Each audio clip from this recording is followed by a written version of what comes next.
I forgot to hit the button. I'm also recording this and we'll be posting it there eventually. So now let's start a little bit late. Hey, Drake, it's still kind of hard to hear with the noise on either side. Shoot, okay. How about now? Is that better? Okay, perfect. Then I will work with that. So, overview, this is all stuff I'm going to be covering. Why does language matter? So why does it matter to learn language before you go, not after, before? I'll have lots of question breaks because 90 minutes is a long time. What makes a good program, and kind of how do you make the lessons in the program as effective as possible? A demo, which will be very fun. Do we have our Brazilian volunteer here? Okay, we now have a Brazilian volunteer. Perfect. We have a student that will be learning Portuguese. He does not speak any Portuguese. He's studying right now.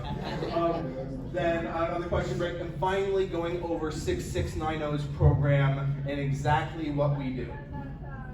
So, why does language matter for youth exchange students? It is essential for relationships. If you cannot communicate, you cannot really form much of a relationship. Also for resolving conflicts. And this should be fairly straightforward. And the amount of language that you have when you go lets you build those relationships from the first day. So it creates that really strong first impression. Because people make first impressions. And if there is a single factor on which we judge exchange students, it is how well do you speak the language? Because people interpret that as meaning how much you care about my country. How much do you care about being an exchange student? All this stuff is seen in how well people speak the language. Also, the framework that you have in place before you go makes it so you learn faster overseas. You can only process so much new information at a time. If you already have some language, then it's easier to add more stuff to it. The more you already know, the faster you can learn, generally. Slightly more complicated, but that's simple enough explanation. There's some really fun data from back, I think this was like 2018, the survey of all students internationally of how they rated their exchange, and you can cut and slice the data. And you can say, for students that had good initial language, that spoke the language well when they arrived, versus students that spoke it poorly, how did they rate their exchange differently? So, how did they rate the value of their exchange? 11-point jump if you spoke the language well, day you arrived. How did you rate your host families? 15-point jump. How well you speak the language the day you arrived. How well did you rate your support from your club? Doubled. Because it turns out, if you can't ask for help, you don't get any help. I know, that one's a shocker. Turns out that not being able to ask for help means you can't get help. Right? You would think that a little relevant. Okay, here's the big one. You guys want to guess what it is, the thing most impacted by your language level? No, not friends. No. School. 400% increase. Because I have met the students that did not learn language before they went abroad. And they sat there in school in Brazil. They did this all day, on their phone, just sitting there, doing nothing.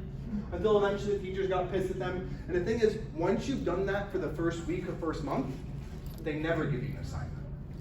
That's the thing, is that your first impression to the teachers determines how they treat you the rest of the year. And if your first week, you don't know what's going on, so you don't do anything, you never do anything. So school is massive, and considering it's like, I don't know, a third of the time you're in the country, you're in school, something like that, that's pretty important. So I'll do these briefly. How has language level affected your exchange? These are quotes from our students, because I survey our students now. It has made situations go much smoother for communicating with people and understanding what is happening. I'll pick a different one. Oh, this one. It really impressed everybody. They all comment on how I've learned more in the past few months than people who have been here for 3+ years. Because the thing is, you're not competing against perfection. You're competing against their perception of what you should speak. Right? Because my Swedish sucks. But he's like, nobody speaks Swedish, you're great. That's literally it. It's like when I go to Japan, it doesn't matter how bad my grammar is. It's like, you can speak Swedish? Or you can speak Japanese? Wow. And of course, it makes it immensely easier to make local friends, connect with my host family Presbyterians, and overall the key to success in my exchange. One more short video for this that should work from Ethan, one of our past exchange students. I hope it works. Let's see if I do this, and I just turn the volume up on this really high.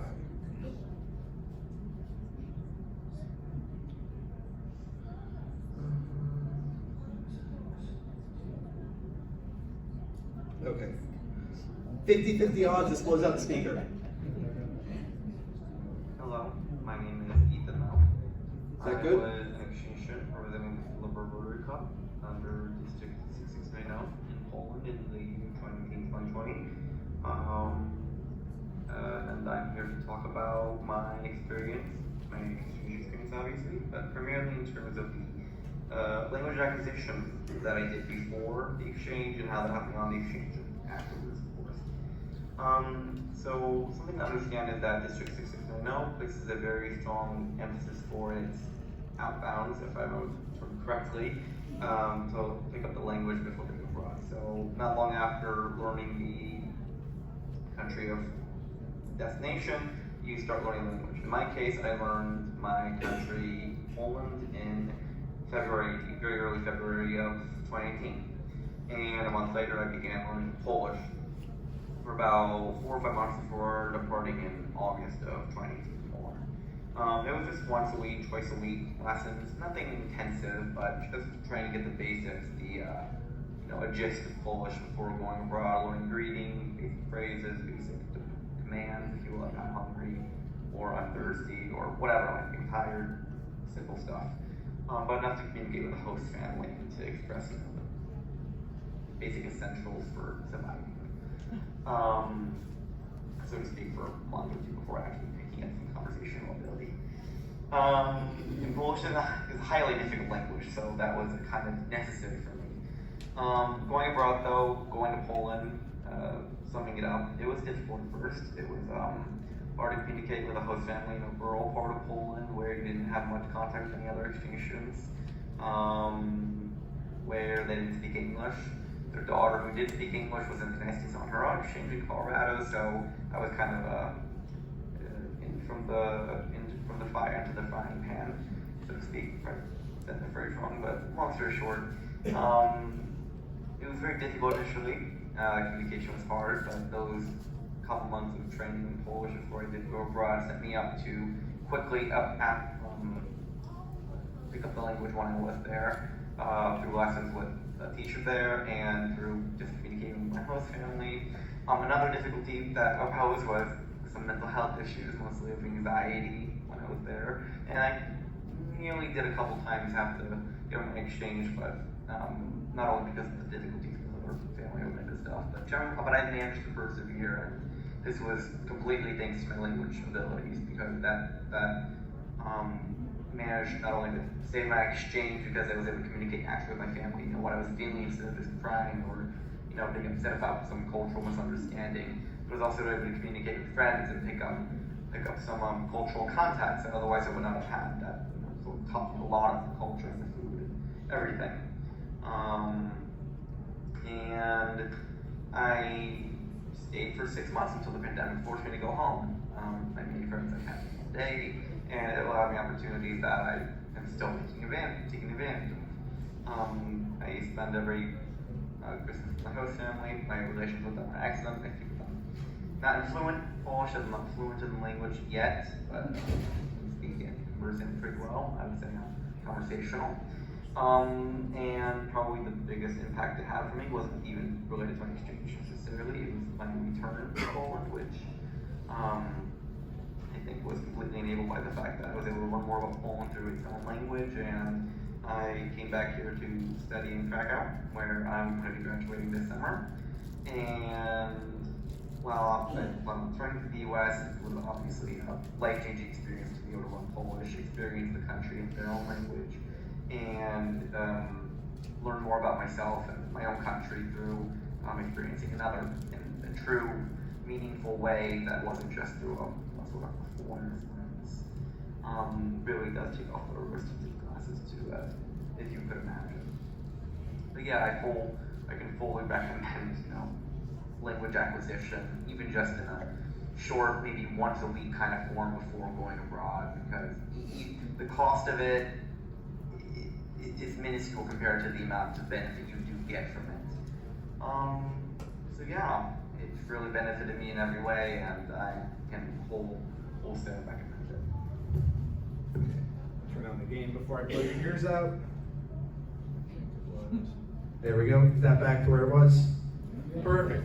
Okay, so I think I wanted him to tell a story in his own words, but I think he's kind of underselling himself because I'm not sure you all caught this. He lived 40 miles away from the closest host family. His host family are from the closest other student. His family did not speak a word of English. And in October, I get the email from his district that he's probably coming home because he's having panic attacks. And he was able to talk to them and work through them. How many of your students that you send would you feel comfortable in October, 2 months in, talking through them not getting sent home over a complicated mental issue? I'm not even comfortable. Ethan was actually did more practice than most of the people, but that's kind of the thing that's going to happen is disasters are going to pop up at random points in your exchange, not towards the end. In fact, they're more likely in the beginning. And if disasters are popping up and you can't even talk about them, you're not in a good spot. Just want to share a story because he managed to get through that and ended up going back to Poland to university, which is just really impressive. So yeah, question break. We got 5 minutes. I got a feeling if you turn the microphone this way. Oh, Yeah. is that better? Okay, perfect. I appreciate that comment. Other questions? Anybody want to share, or also if anybody has like just a bit of thought about acquisition for exchange? I found that if you explain to them that your freedom and ability for your host parents to trust you to go out to places is increased exponentially if they feel comfortable with your language.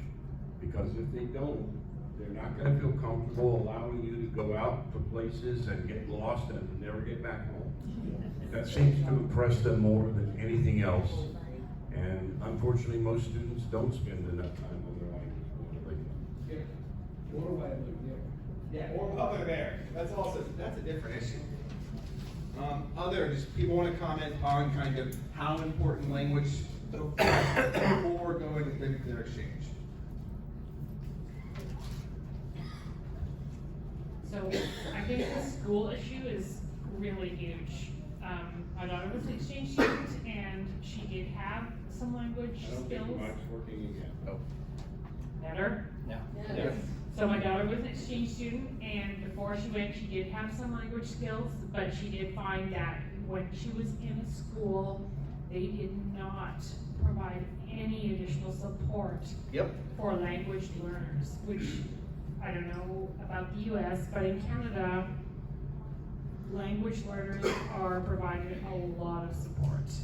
Separate classes, language training, everything. So when you send your kids out, if they don't have language, they will be left behind in schools.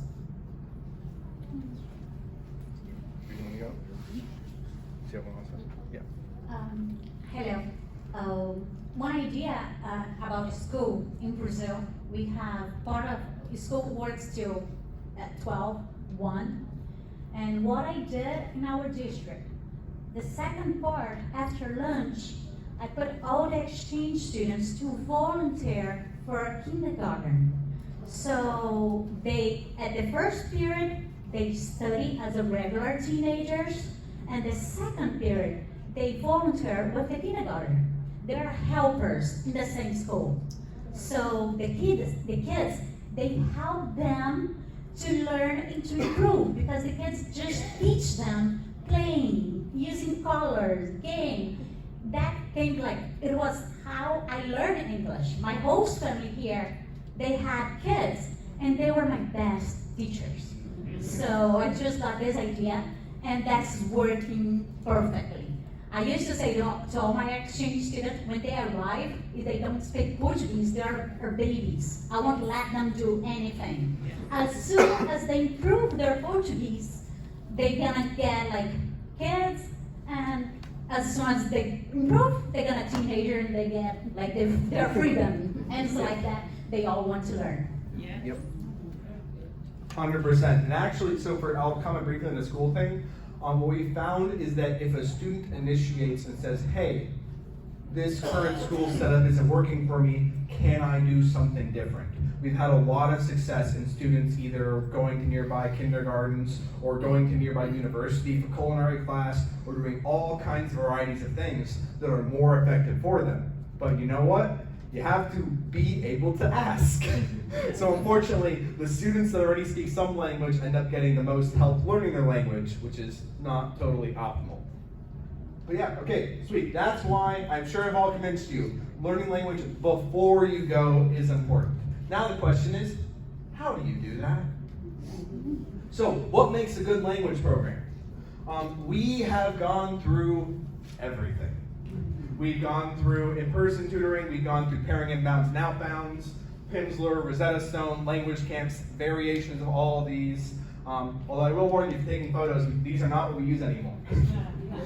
These are the history, and each one was a big improvement. I'll also say that, is that doing nothing is not the right answer. The language camps and pairing kind of stuff was an improvement. Pimsleur was a massive improvement. And the in-person tutors, it's an improvement, but it's kind of, it helped the students that are motivated a lot, the ones that weren't, not at all, weirdly. We'll get into that. And here's what we found. There are 3 things that make a successful language program. Is it reasonable? Is it accountable? And is it effective? Those are the 3 things in order of priority. Reasonable, accountable, effective. What does that mean? Reasonable. If this program is perfect, it literally downloads French into your brain, you learn it in 5 minutes, but it costs $10 million. It's worthless for us. I mean, hey, someone is probably worth $10 million.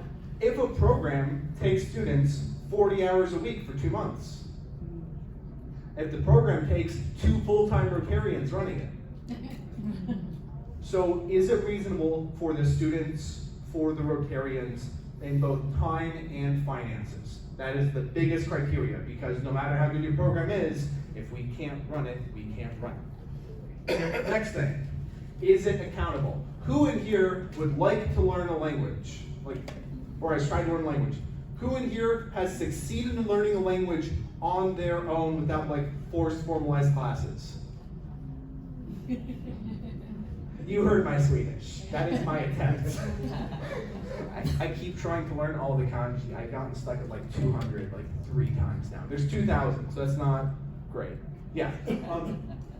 Having someone following up with you makes this stuff so much easier. Someone just say, hey, it's literally like what people pay personal trainers for. Hey, did you go to the gym this week? Did you work out? How are you eating? So what we want is that accountability for our students. And this really most helps the students that are struggling. The students that are like those super motivated ones, they will succeed on their own. The students that are in the middle, that have lots of other responsibilities, they need some accountability following up with them. I just remember to turn the mic back this way, so I realized I started switching it. So with accountability, big thing, tracking over reporting. If your students have to report to you how they're doing, you then have to push them to report and push them on language. Instead, a tracking program like Pimsleur lets you just go in and see, I can see how they're doing. They don't have to tell me, I don't need to worry about trust or honesty. That's kind of the benefit there. Where, The other thing is that programs with some level of language required also measures the readiness of exchange students. I think that we should have a couple of barriers, reasonable barriers in the way of exchange students to make sure that we are vetting the students sitting on this program. If a student cannot give us an hour a week for 15 weeks, do we want them to be an ambassador for Youth Exchange? And I think that you don't want a really high bar. You don't want to say, if you can't give us 40 hours a week or something, but I think that this has been really successful. We've had some students that have dropped out, that the first marker of them doing poorly and not really wanting to go and kind of being pressured by the parents was that they stopped doing their language training. So that's been successful for us. And also, when they do not meet your standards, correct it early. If you have a 15-week thing, I keep saying that because our program is, that's why I'm using it, and you correct them at week 2, it's a lot easier than correcting them at week 12 and trying to catch up. So kind of working with them back and forth early is very helpful for this. Next is effectiveness. Most people, would you guys agree that like an actual teacher is better than something like Pimsleur or Rosetta, right? That's pretty generally agreed on. So here's the thing, tutoring is better than teachers. Because one-on-one versus 1-on-30. If you have the same teacher, same students, they're gonna do better. In fact, it's so effective that there's this problem in education science of how do we try to get 1-on-30 teaching as good as one-on-one tutoring. Because if you have students being tutored or being taught in a regular classroom, so your average student in a regular classroom, and you move them to being tutored one-on-one, your average student will be doing as well as the top 5% of students in the regular classroom. This literally turns a C student into an A+ student, on average. You know, things are always a little bit weird, but that's why we're doing tutoring. It lets people go at their own pace, it lets people learn faster. I want every hour to be as effective as possible. There's also a really cool thing called comparelanguageapps.com. There's this professor that's been doing studies since like 2008, but they're all peer-reviewed and whatever, but where they look at different language programs. So Italki, the tutoring site that we use, is essentially just replace that with tutoring. User learns in 19 hours of tutoring lessons the same as a single semester college language course. So that means that 19 hours of one-on-one tutoring beats 68 hours of college class plus homework. That was the one that like the students' lives lit up. Like, oh, I can just like skip 60 hours, just do 19 instead. That's great. That's my goal, is for students to do the thing that is the best use of their time. Other big tutoring benefits. Culture. In Swedish, if I was going to give someone a compliment for their food, I would say, it's not bad. In English, was that a compliment? No.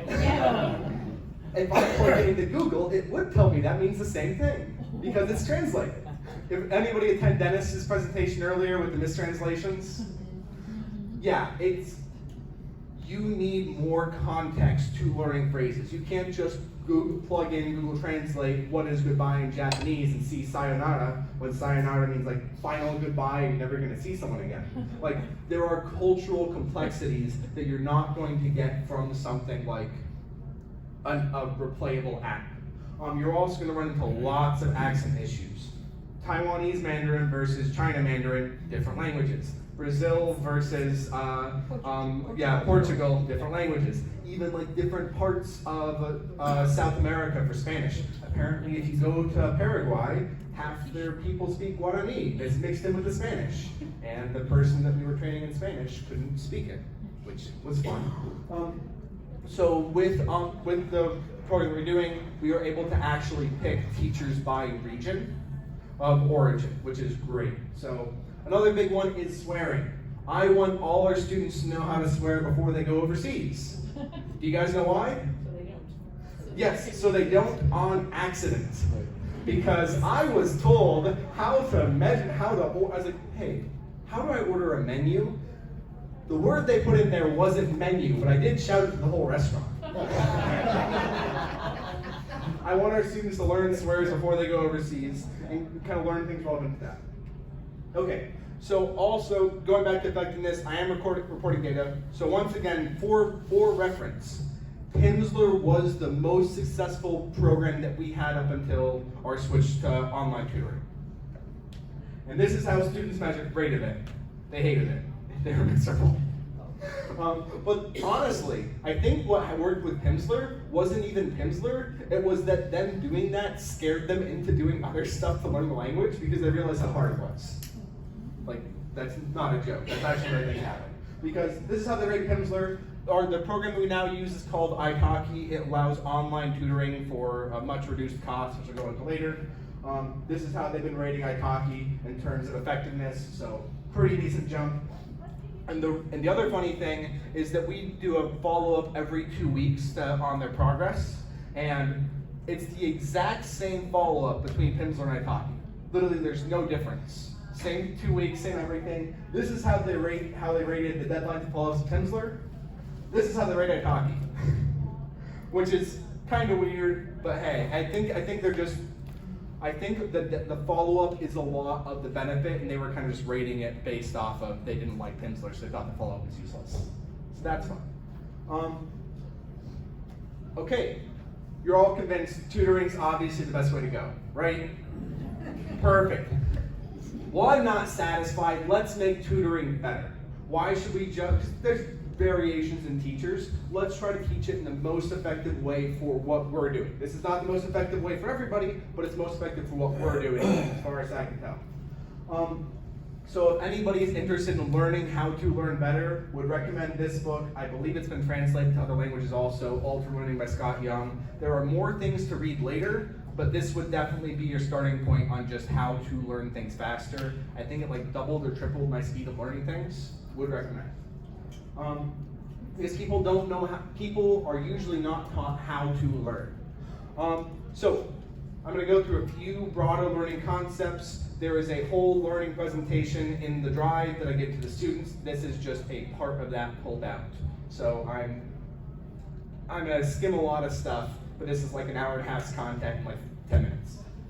So, sub-skills and knowledge transfer. People think of Spanish being one big skill. You speak Spanish, and it's not at all. Instead, you have a series of micro skills. So one micro skill would be the ability to pick words out of a word bank, or the ability to like cross out multiple choice things as not being relevant options, to sound words out, to be able to speak at a natural pace, to be able to think of similar words to the word you're trying to say, to explain words that you don't know how to say. All these skills are important to be able to speak Spanish fluently, whatever that means. However, these skills don't transfer. If you are learning how to read and write and only do pre-scripted conversations, you do not know how to do unscripted conversations.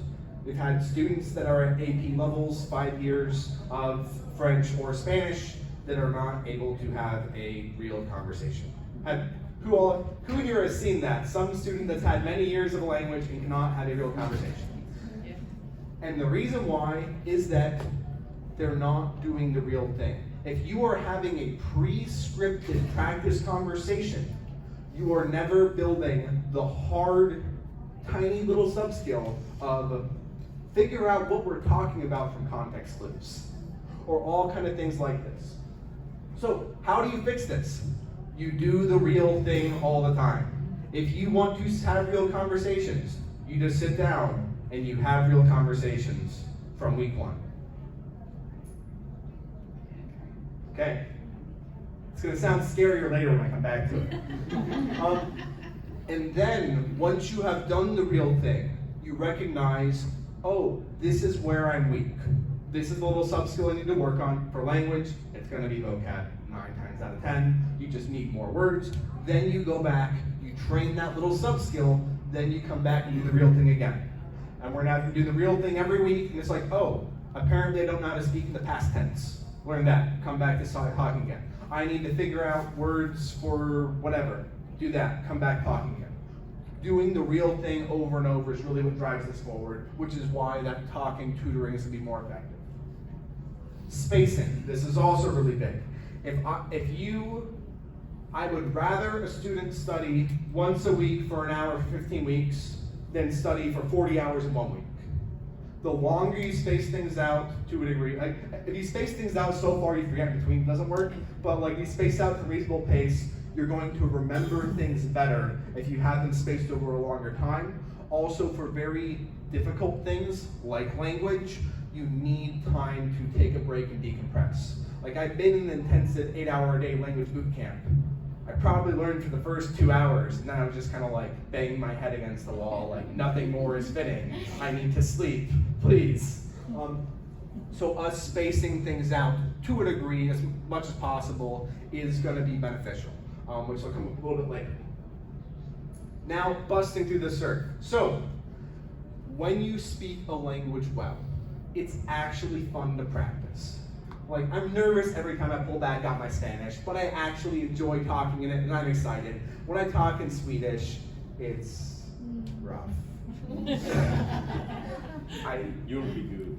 Eventually, my cousin's wedding's in June, so I started studying again because I now I have something I'm accountable to, which is my wedding in Sweden in June. So, yeah, I can show you my Itaki history later, and you'll see how many lessons I've had. I think I've had 2 hours. But when you're actually hitting a higher point in the language, it's easy to talk about.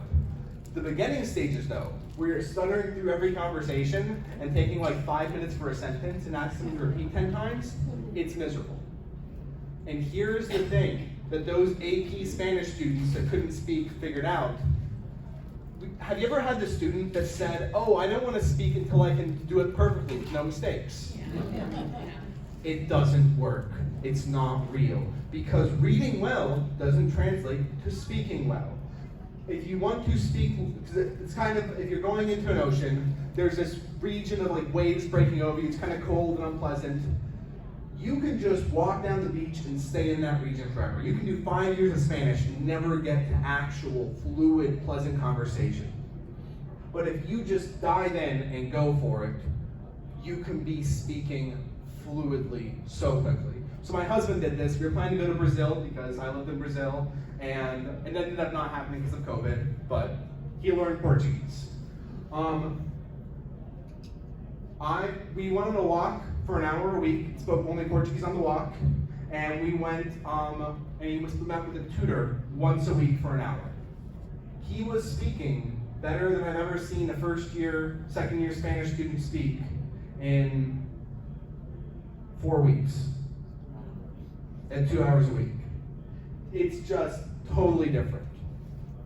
And here is the goal of what we're trying to do. Natural flow. I want people to be able to speak at a natural pace. Because the thing is, he knew very little words. He was not able to do a lot of things, but the things that he could do quickly.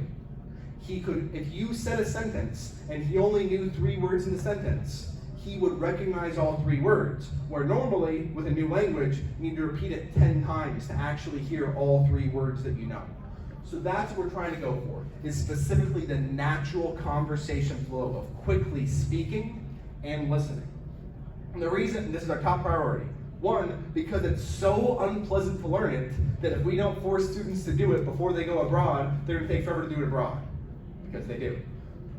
2, it makes your practice way more effective, because you're going to get through 10 times the talking if you're not repeating everything 10 times slowly, right? That's pretty obvious. And once you have that framework, it's easier to add more things to it.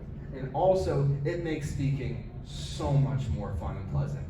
And also, the dirty little secret is, it makes it more fun for other people to talk to you, because people talking to you who don't speak anything is not actually fun for them either. That's the secret one. It's a little bit rude to say. It's like, no, if someone can speak quickly, it's more fun to talk with them. You will get more practice in from others. So here's how you do it. No English. First lesson. I have a student named Sky. They were assigned India. Guess how much Hindi they speak? As much as I do. Yeah, I think they met with their tutor on Wednesday for an hour. No English. Yep, that's it. Here are the rules for your tutor. It's really simple. So 1, you're going to study a phrase book for like 30 minutes to an hour before the first lesson. You're not going in with 0 words. You will later learn more words. And I have a link to the article these are from, also stolen from Scott Young, like half the stuff I did. But here we go. And these you get to say in English. This is your first 3 minutes, English, then only Hindi, Portuguese, whatever.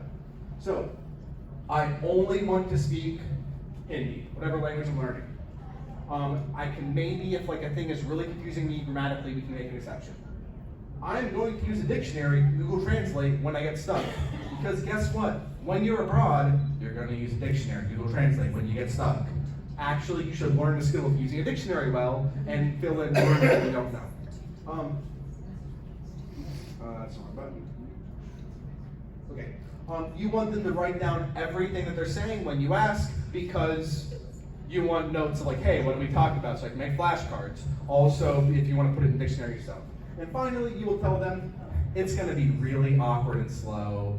Just bear with me. This is why you're getting paid.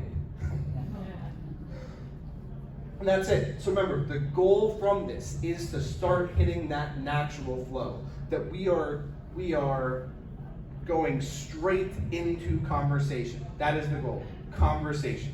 And from there, you get everything else. From there, you get really cool stuff. And also, to help the conversations make it a little bit easier, you do task-based learning.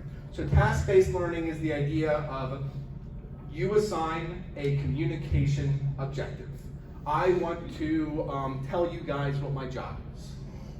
This is a real problem that will actually happen in the real world, right? You will ask, hey, what do your parents do? Then you solve it. So I'll solve it in English 3 ways. I'm a software developer. I have been writing code for 2 years. I make web applications. Notice when I solved that 3 ways, right? I didn't repeat a single word other than I. Because in the real world, there's 100 solutions to any given problem. Like, how do you say that? Like, how do you get from school to your home? There's a lot of ways to explain that. I don't care how they do it. I don't care how many hand gestures they use in charades. I don't care how good the grammar is. I want them to solve the problem of communicating this. And we are trying to make a list of common things that will occur on your exchange. Like checking out from a grocery store. How do you turn on the shower? How do you do laundry? These kind of things that will come up. And what you end up having happen is students build a personalized vocab list. And here's the big key with that.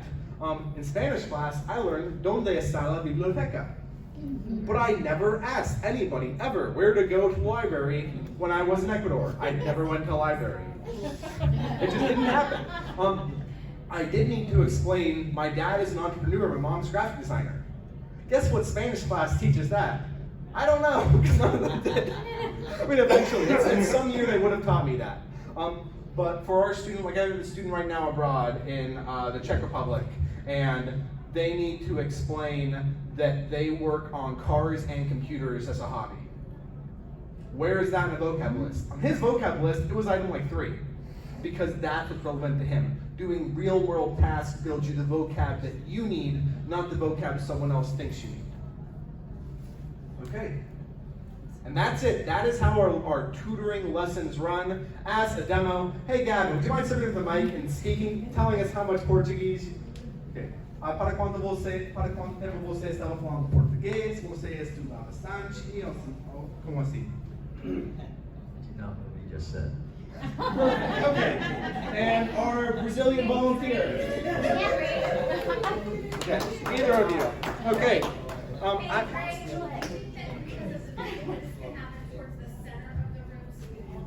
Oh yeah, you can do it in the center. Go over there. Go over there. Yeah, just bring your chairs with you. My pen just broke. Let me. Yeah, so he forgot that. So I have done this in Mandarin twice now, so now I'm forcing him to do it, to show anybody can do it. But last week he had to do it in Finnish for 15 minutes to show our students how it works. Now I have recordings of this, so you guys don't need to do it yourselves. You can if you want to, it's really fun. But yeah, he has been studying Portuguese in the past since this presentation started, because he forgot to prepare in advance. And once upon a time, he spoke Spanish. Now this is correct. Well, the Spanish element was the classic which Good luck. had been Okay. announced that's what you were talking about. Should I take easy? So he's going to read you the 4 rules. So Gavin, read you the 4 rules. They're behind you. Can everyone hear us? No. No. Okay, we'll keep the microphone. Okay. So we're only going to speak in Portuguese. And I'm going to be using my Google Translate very often. Probably write things down on my piece of paper. And then I might ask you to write something on this sheet of paper so that I can remember it and see how it's spelled. And this will be very awkward. So please be patient. Your goal is like 5 sentences. They have 15 minutes. Oh, you can't hear me? Okay. Okay.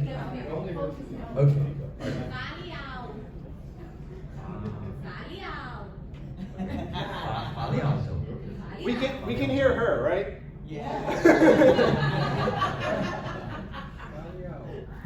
Start. Yep, timer's already running. Okay. Olá. Oi! Oi. Meu nome é Karen. Prazer, Karen. Meu nome é Emanuele. Como é que... Prazer, Emanuele. Prazer, Emanuele. Prazer em lhe conhecer. Meu nome é Emanuele.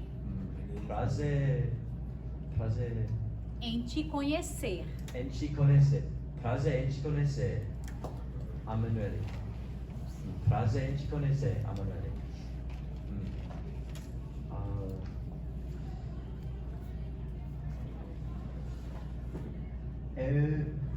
Eu sou estudante universitário. Você é estudante universitário? Que bom! Você faz que universidade? Estuda o quê? Universidade. Estudo. O que você estuda? Engenharia. Engenharia. Engenharia. Que bom! Estudo engenharia. Engenharia. Estudo engenharia. Você quer ser engenheiro? Eu sou engenheiro. Engenheiro. Engenheiro. Eu sou engenheiro.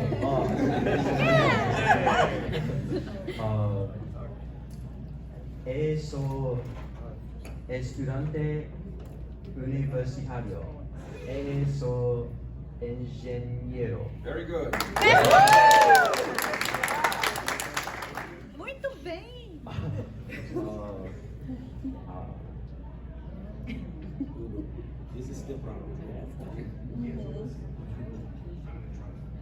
Obrigado. De nada. Foi um prazer.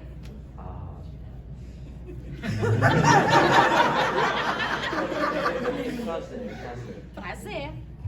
Foi muito bom.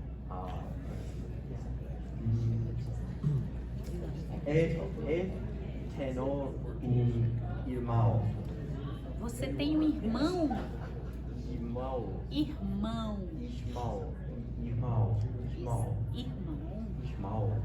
Mais velho ou mais novo? Mais velho. Irmão mais velho. Você tem um irmão mais velho? Eu tenho irmão mais velho. Eu tenho irmão mais velho. Mais velho. Mais velho. Irmão. Irmão. Mais velho.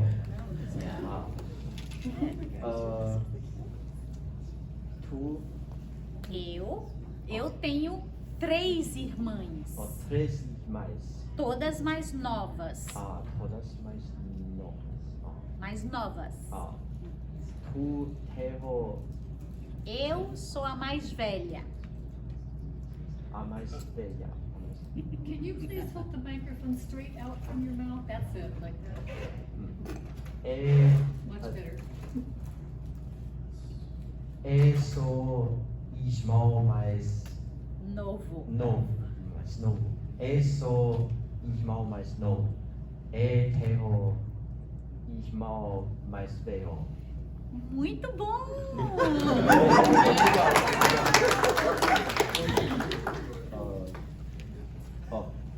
Eu sou estudante universitário. Universitário. Eu sou engenheiro. Engenheiro. Engenheiro. Tu és Eu sou hoteleira. hoteleira. Hoteleira. And normally you'll be able to type in a chat, copy paste Google Translate. Yeah, Makes yeah, this yeah. work a little bit easier.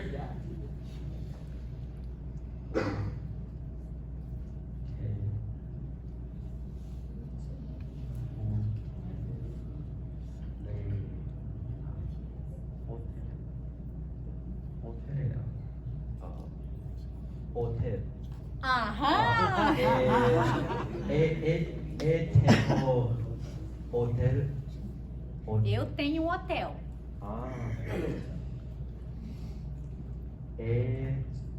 She's rich.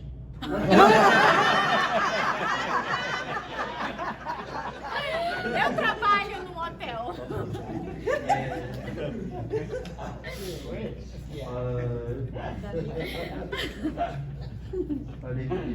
Repita, por favor. Eu sou hoteleira. Tu és hoteleira. Hoteleira. Hoteleira. Hoteleira. Hoteleira. Tu és hoteleira. Eu sou estudante. Eu sou engenheira. Engenheira. Engenheiro. Engenheiro. Engenheiro. Tu és hoteleira. Muito bem.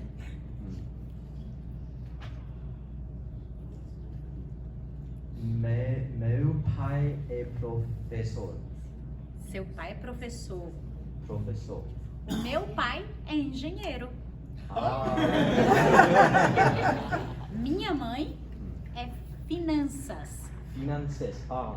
É a contadora. A contadora. Minha mãe é a contadora. Também são parecidas, mesma profissão.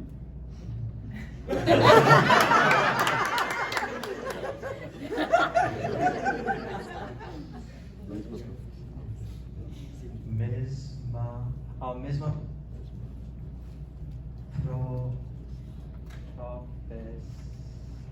professor. Mesma.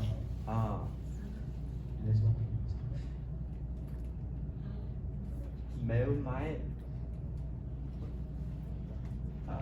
Mesma profissão que a minha mãe. Meu mãe, mesma profissão que tua mãe. Exato, perfeito. Ela é a contadora. Contadora. A contadora. Elas são contadoras. Elas são Contadoras. Elas são a contadoras. Sim. Tu pai é engenheiro.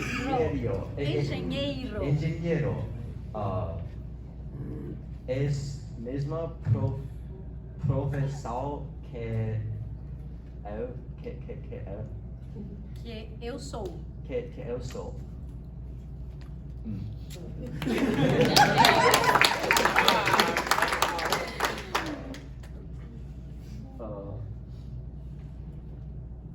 Okay.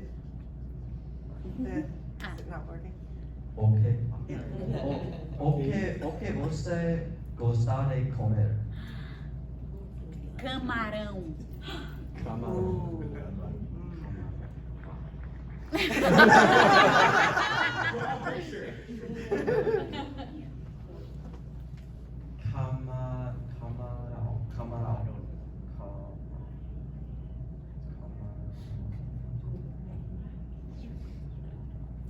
Eu amo comer camarão.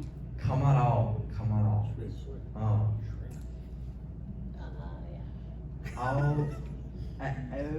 Eu gosto de comer camarão.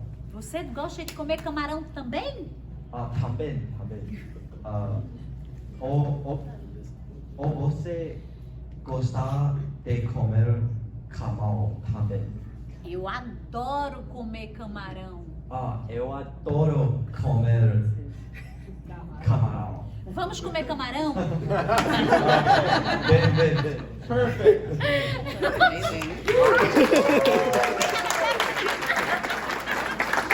Thank you, Gavin. Thank you for joining me again. That was so fun. Another round of applause for Gavin.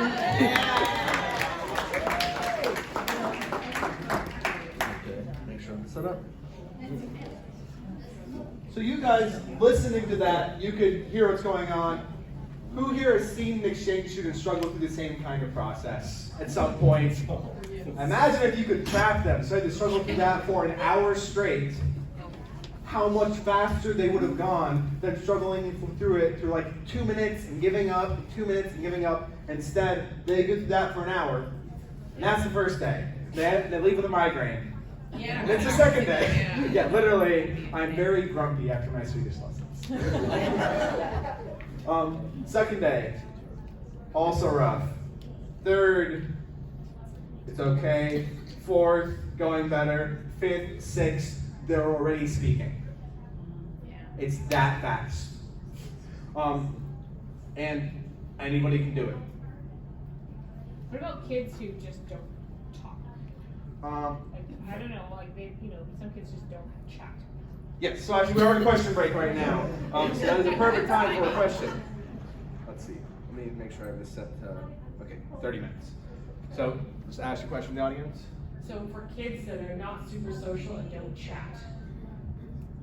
So we require our students to spend an hour with the tutor. The tutor says whether or not they show up to the lesson. The tutor is like a tutor. They are there with them the whole time. They are required to chat for the whole hour. If they want to do, also we require an hour total. If they want to do 30 minutes, they can do that. And if they don't have things to talk about, here is a list of things that you'll be talking about. The list is long, it's cut off of this page, but I'm hopefully have a couple pages of just like, introduce yourself. Who are your parents? What do they do? What do you like? How do you cook this food? How do you solve a math problem? It's like, and you're gonna be in school. You need to be able to solve a math problem in Portuguese. So that's the kind of stuff why we have a task list, because there is like, oh, I ran out of things to say. There's a list. You don't need to think, no thought involved. More questions? Anything about this? Are you going to talk about the cost of this? Yes. Okay. Yes, so this is just, right now we're just, hey, do you believe me when I say that tutoring works and that this is how we do, the way to do tutoring? Yes. So I've encouraged my students to try italki because I've used it myself and I think it's great. We right now are using Duolingo to try to just measure if they're actually doing work, even though it's not the best app for language. But I need something that's free and it's measurable. So one of the things they do add to their homework though is to learn the alphabet. And I feel like that's such a basic thing that they totally forget. And I just had a checkup with my future outbounds, and the one couldn't do the alphabet. He just didn't try, he didn't practice, he didn't see the value in it. And then another student who was going to France, I had her doing the alphabet. And then when she was trying to pronounce things in her elevator speech, which we make them translate into their target language as well, she was able to sound out the words better because she learned the alphabet. So it's such a basic thing we should do in our native languages, whatever it is, but we should do also in the target language. Yeah, alphabet, I think that's on the task list. If it's not, I do need to add it because what I learned in Brazil was I didn't know how to spell out words because the pronunciation is different, so sometimes you need to spell out words. So yeah. Or your name. Yes. So that's the kind of stuff that is, if it's not on the task list, I am sharing these documents with you with the expectation that they will improve. Because I made this. It's got some bugs. I expect improvements. For the tracking, italki has, we'll get into a little bit later, a free system that lets you track every lesson your student attends and whether or not they showed up. Which is what we do. Any questions about this specifically? If not, if the questions are all about overall running a program, I'll just do the next section and we'll hit final questions. My question actually kind of relates to the last comment. What additional work should they maybe do to help the learning process? Learning the alphabet will be one. Yeah. Is there any other? Should they do a parallel program like Duolingo while they're doing this? Right now, we're not enforcing anything in particular. It's just do this. This is the bare minimum. We expect more. We are not telling them what more looks like. Partially because at some point it's just gonna be also preference. If Duolingo gets, like one of the things you need to build vocab. Duolingo has a lot of selecting from word banks, so it's not as good at like that recall kind of side of conversation. But if you just need to know more words, Duolingo is a pretty good place to learn more words. Some students do flashcards. Some just do a lot more tutoring. Like it's a whole post-it notes around the house. You know, anything else is a supporting. It's just the tutoring lets them know what they need to work on, and then they work on that how they want to work on that. I just thought of something that I was doing when I was learning Chinese before I went to Taiwan. I would. Hello? Okay. Yeah. So it's kind of hard to anticipate what kind of words you need to know or like what kind of things you'll want to express. So in the months before I left to Taiwan, I would just like narrate what I was doing to myself in Chinese just throughout the whole day. I'd be like, oh, I'm going to the store right now, like 我要去买东西, and just like, I'd like, oh, I'm driving my car right now, or like, and I kind of, even though I didn't really have like someone to speak Chinese with all the time, I could speak it with myself, and that helped me like remember it. So that might be something useful. And also one of the things is, the higher we put the minimum requirement bar, the harder it is to complete the program. I want to keep it reasonable. So we're going to be doing the highest priority things. Should they be doing more? Yes, but like the more strict requirements in there, I don't want to make it so the program becomes uncompletable. And I went through the programs myself before giving them to students, or while giving them to students. So for other ideas of things, I don't know if this is working, it's really dumb.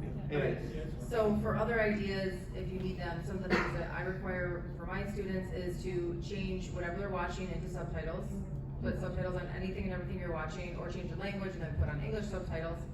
Either way, subtitles should be there so that both languages are being exposed. Change their phone into the language, and I don't care if you can't figure out your phone after that, that's not my problem, that's your problem. Figure it out.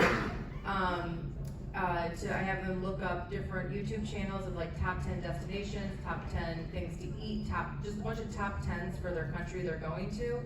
And then also send me, so that I know they did it, you know, an Instagram person or a TikToker or whatever it is that they like that's a language type channel that's in their social media, so that even when they're just scrolling, they start seeing that stuff regularly. Because it has to get integrated into their day-to-day versus just being homework. So I'm always trying to figure out other ways to have it integrated so it doesn't feel like work as much, but it's present. Yep, and I do podcasts myself because I listen to enough podcasts that adding another couple is not going to hurt. I already have 50 on the list, so what's two more? Okay, so I'm going to run through the last section and then we can move on to final questions just so it's out there so we don't run out of time. So 6690's language program, what exactly we do with all this information that we now have. We run the presentation. This is how language learning works. And that comes with there's an email sent out before the presentation for students to watch videos on. Then we get the presentation. Then they do italki tutoring, 1 hour a week, 15 weeks, which is not a crazy amount, but it's a decent chunk.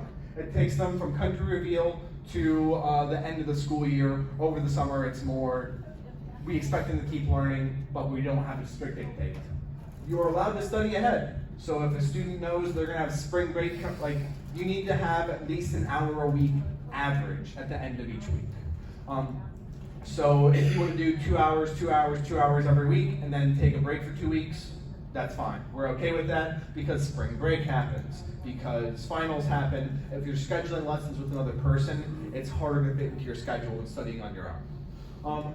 And we also provide a $100 gift card for our students to start off. That part is the entire cost of the district. It is also optional. If you guys didn't want to do that, you don't have to. We do that so that we can guarantee they have scheduled the first few lessons, then they'll figure out how to pay for the rest on their own. I will go through total cost a little bit later. But that is literally the entirety of cost of the district, and it could be a $25 gift card, it could be nothing, it could be $200, whatever you guys want. So the requirements, every 2 weeks, there is a check-in. This is done through, there's a way to download lesson history of your class on my Talkie. It is very easy. And I send a follow-up email. If they're doing a good job, this is literally the whole email. Here's your target, here's your result, great job, the end. If they are having problems, it's a little more complicated, like, hey, what's going wrong? Why are you, like, you were on top of this, what happened? And usually second follow-up, you bring in parents, but first follow-up, usually students are pretty, like, they need one correction and they go well by themselves afterwards. We have excused students that are already meeting with their own tutor once a week, and the parents guarantee this. Because if they already have a tutor that they really like, that meets the tutor a week requirement. I've debated going back and forth on that, at least right now, that's how we're doing it. And also, we just had our country reveal, a week ago. They were all told to bring phones with italki on it. It's a phone or computer app, either works. And they did not leave without scheduling the first lesson. So that's the kickoff. And from there, you're gonna keep it up, your problem now. I also included, we have a tracking spreadsheet for everything our exchange students do, and as soon as someone puts in a number that I put in a number that says they don't have enough hours by this date, turns red, I can see problems, super easy. This is the total cost for our students, Glassbound, and also myself, for our first 15 hours of tutoring. It varies. There are a lot of different tutors, they charge different prices. If you like a tutor that's more expensive, go for it. I like the cheap tutors, because you can guess why. Also, it'll vary a lot by language. Question back?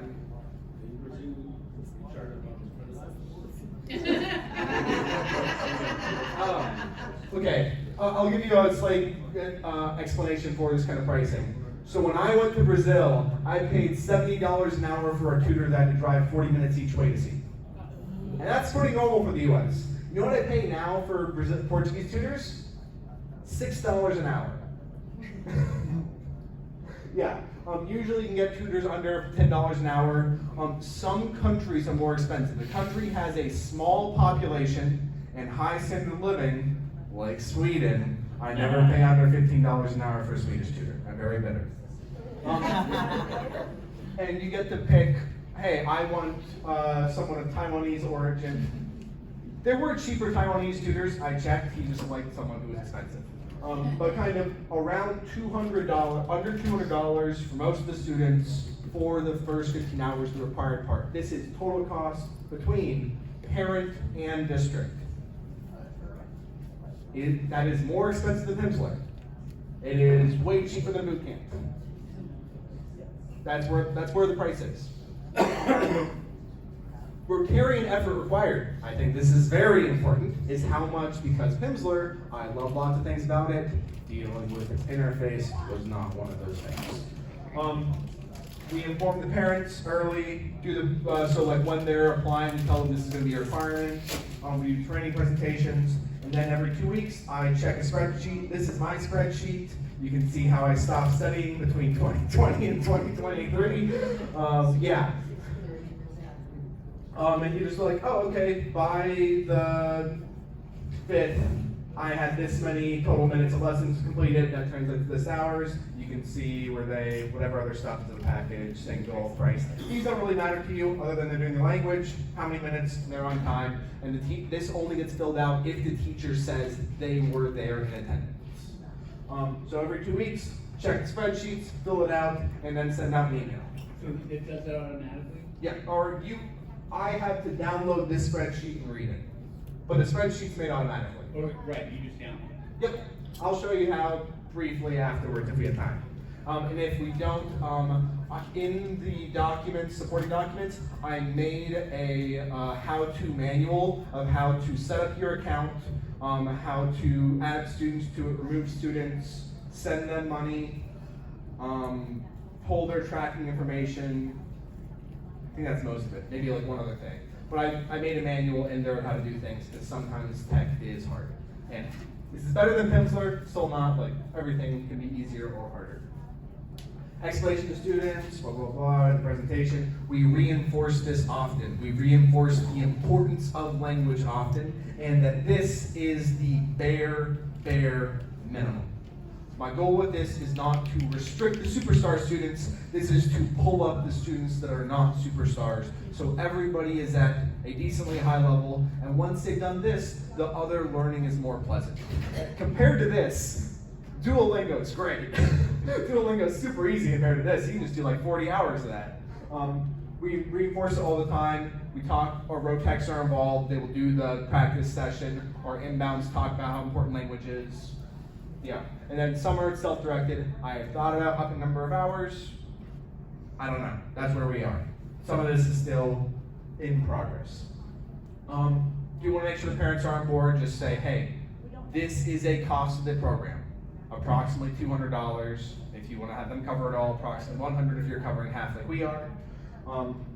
Make sure the students know that they have support in terms of eventually they will be clicking charge in the parent's credit card, and they need to, we've had a student that didn't schedule lessons because they were worried, oh, it's $17 and that's too much. It's like, $17 is nothing, I paid $70. So kind of making sure that everybody knows everybody's on board, and then if there is a second follow-up email that they're not meeting the requirements, parents on that as part of that process.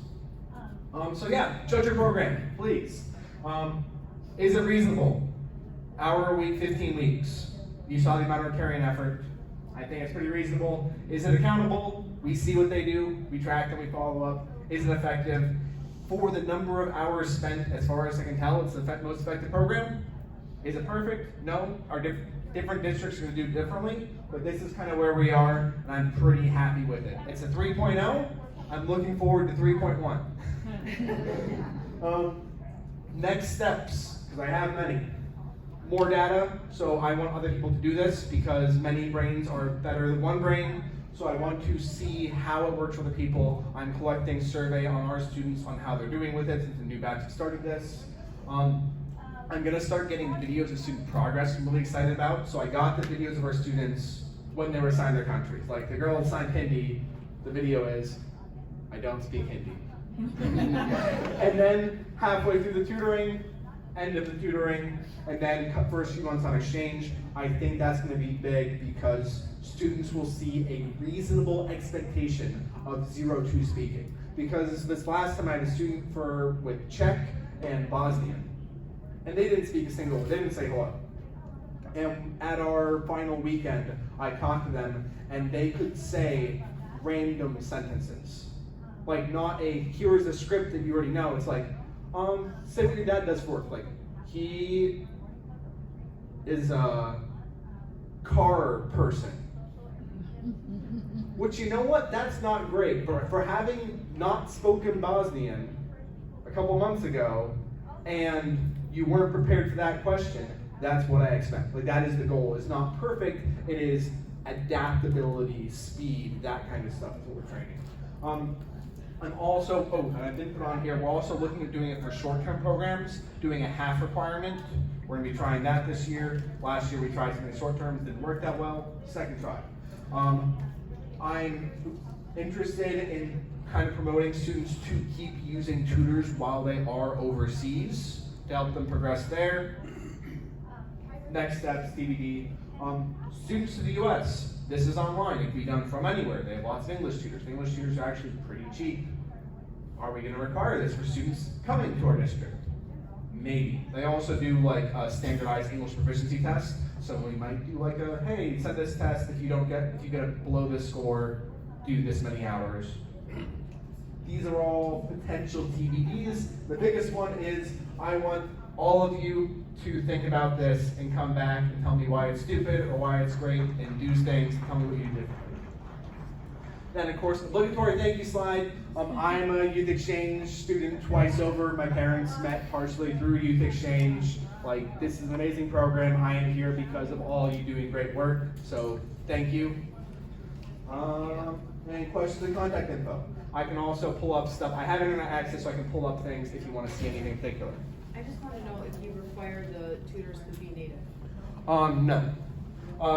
So when they go into it, they can pick different things.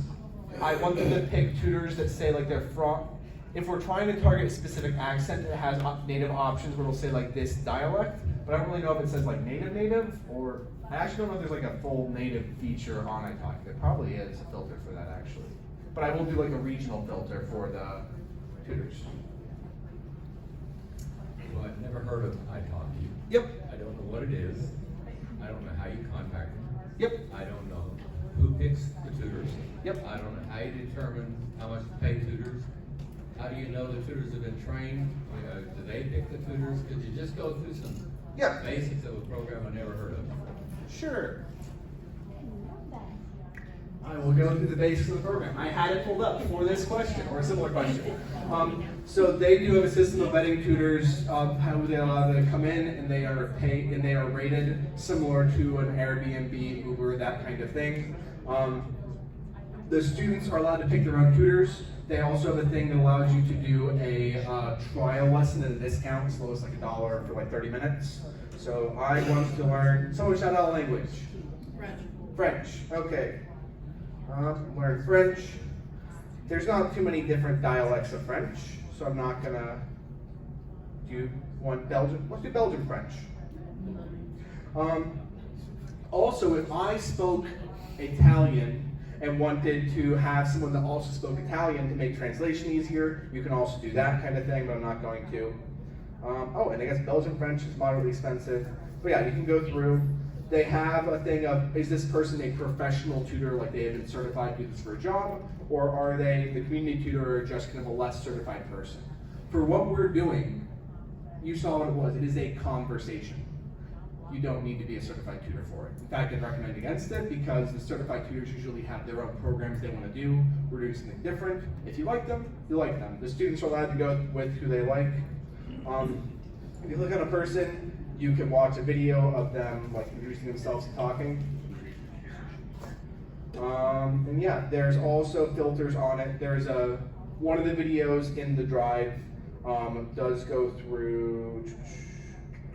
So this is drive shared with you guys. It has my slides. It has a list of I also have YouTube videos going through some of this stuff. List of videos, task list. Here is I made a manual for how to set up iTalki. Setting it up as a team so you can track is a little more complicated. The regular account just like make username, email, password. That's it. The account that you're managing students is a little more complicated, but I did make a document on how to set that up to make things easier. Oh, I already downloaded it. Let me just open that. And then this is what it looks like as on the teacher side. So I can click into here and I can see, so let's see, Sky is learning Hindi, had a 30-minute lesson on 2:15.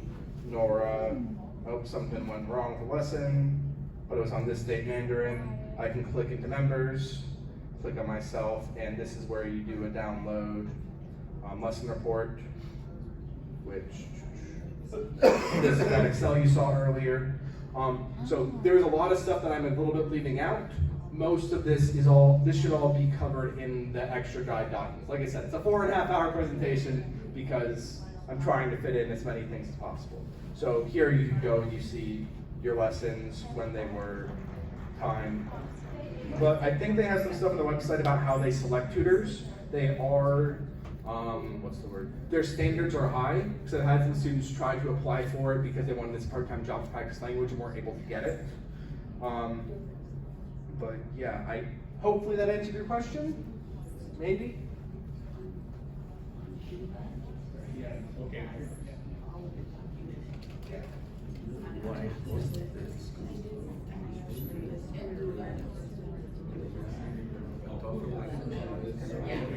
Yeah.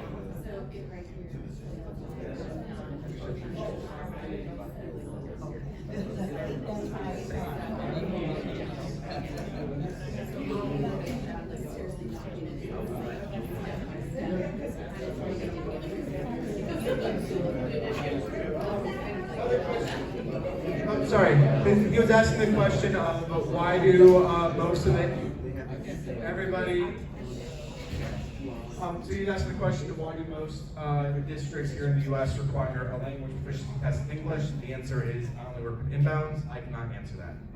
If someone else knows, please let the gentleman in the back know. The school requirement.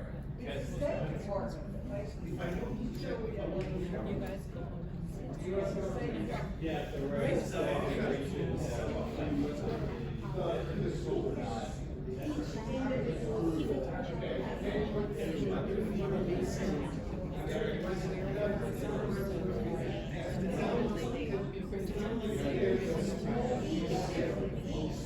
Individual school district in a state may have different English requirements. So within essence, you know, Massachusetts doesn't require it, but some schools require it. And typically that's so that they can provide an English language learning teacher for the student if their language is not.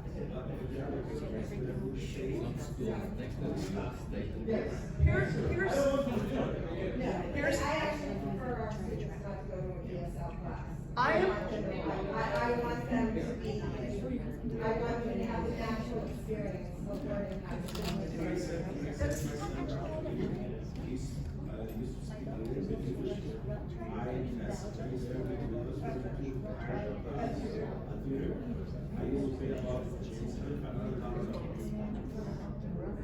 Here's the thing, I'm from Arizona. Here from Arizona, the middle of northern two-thirds. Our state does not let exchange students come easily. It's extremely difficult to get placements. We have 300 students that have come into the state last year for exchange, but they do not get money in the seat without a student that is a local student. They are starting to want to charge exchange students. So if they can pass the language, yeah, it's horrible. We are working with the state legislature. We've been there all, because, you know, we just have much to do in our spare time. but so that's one of the major problems is they are not, and there's so many charter schools that want tuition. They are going to the other, no J1 students, they're just going with the others that have to get to pay their money in a seat. We are the second lowest paid state for teachers in the country. So that's why Arizona has a problem. It might be other states as well. Other questions? So I think 2 weeks ago, we just bought Pimsleur for all the kids. Yep. I'm really liking this program because one thing is the interface with Pimsleur. Yep. So. But you already bought it. But I already bought it. So my question is, can we have them do both? Would that be? You can have your students do as much as your students will do. I mean, I was talking to someone in the district, he requires 4.5 hours of Rosetta Stone a week. And they do it. I require 1 hour. So I mean, it's a question of like how you set your requirements and what's reasonable. Like I think that an hour of Pimsleur, an hour of Italki a week, that'd be reasonable. That sounds good to me. Anything more than 2 hours, I'd start to get uncomfortable. But other people do 4.5 hours, so they work it. You haven't really mentioned Babel at all. I've not really used Babel. Just a comment, I have a student that's going to Croatia, and Croatian is not on Rosetta Stone. There's only one level on Pimsleur. It's really hard to find Croatian, but it's in there. I've looked it up already. Yep. Yeah. So I think it's good for the common languages. Yes, that is the other really big thing. So if you guys did not hear, Croatian is not in Pimsleur. It's not on Rosetta Stone. On Italki, 51 Croatian tutors. That's the other big thing. There are obscure enough languages it doesn't have tutors for. It doesn't have a Guarani tutor, apparently. But for anything under that level, like if it is a country's language, national language, they probably have a tutor for it. They're more likely than Rosetta or Pimsleur to hit the more obscure languages. If you guys, let's say only one of your all your students have Pimsleur, but one of them is Bosnian or something. This will have Bosnian. Yep.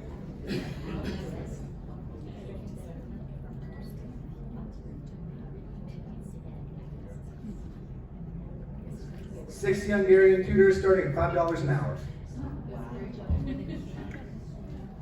Yep, so that's the thing of, even if, because when we first did it, it was Pimsleur with Italki encouraged but not required. That was kind of our transition period.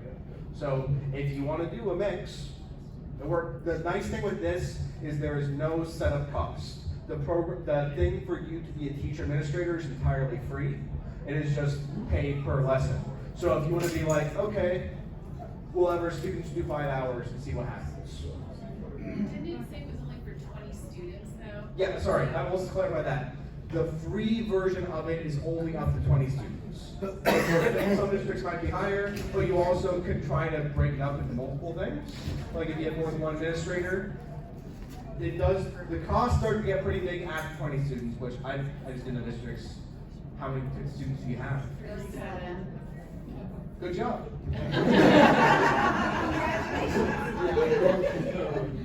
Do you break it into 2? Yeah. And then you have 2 administrators, yeah. So that's kind of, I forgot to add that to the slide. It does start charging after 20 students. I mean, What's the charge? it was more than I'm comfortable recommending.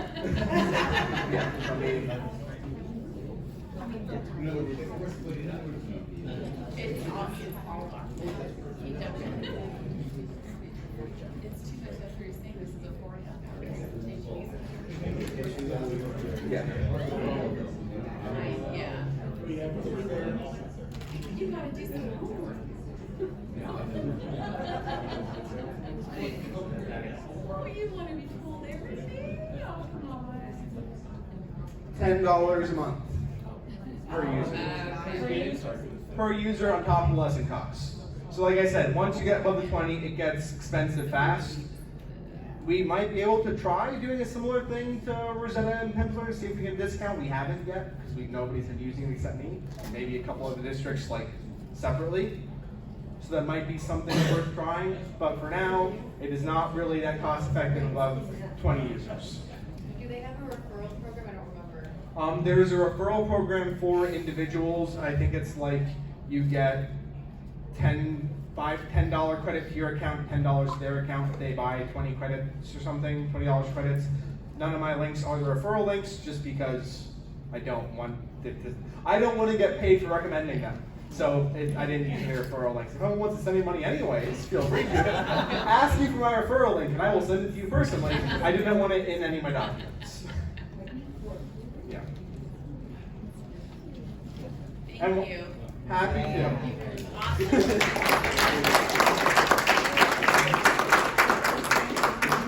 And I'm not going anywhere in a hurry, and I don't have partners for dinner yet. So if anybody wants to talk more, just grab me. Yeah, hopefully it was helpful. Worst comes to worst, you guys get a better program than me and come back and tell me about it, please.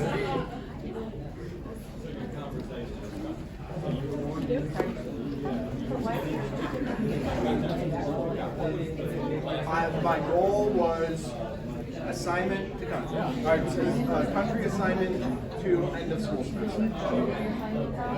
Yep. So they should have had an hour this week, 5 to 3 minutes. So they did nothing, and 2 hours next week. I've been debating maybe after 20, but like it's just the higher I set the bar, the higher the cost is students, and I don't want to do 5 days. In the yard? What's seating next to you? Seating next to you? It was